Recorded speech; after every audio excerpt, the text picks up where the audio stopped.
Hi అండి. Welcome to YKM కలెక్షన్స్. ఈరోజు మనం ఫ్యాన్సీ సారీస్ చూద్దామండి. ఫస్ట్ సారీ వచ్చేసి యెల్లో కలర్‌కి పీచ్ కలర్ బార్డర్‌తో పైన కలంకారీ డిజైన్‌తో బాగుందండి సారీ. దీనిలో మొత్తం 5 కలర్స్ అండి. ఇది పళ్ళు అండి. కలంకారీ డిజైన్ వచ్చిందండి పళ్ళుకి. బ్లౌజ్ వచ్చి పీచ్ కలర్‌తో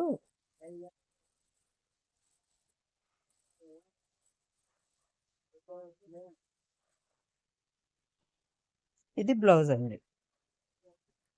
చేతికి బార్డర్ వచ్చి మధ్యలో బూటీస్ వచ్చిందండి. దీనిలో ఇంకా 4 కలర్స్ ఉన్నాయండి. ఫస్ట్ కలర్ వచ్చేసి green and maroon, sky blue and peach, tomato red and sky blue, black అండి. 5 కలర్స్ కూడా మంచి కలర్స్ అండి. ఈ సారీస్ మీకు ఏమైనా నచ్చితే స్క్రీన్ మీద కనపడుతున్న నెంబర్కి వాట్సాప్ చేయండి. సారీ ప్రైస్ వచ్చేసి 800 అండి.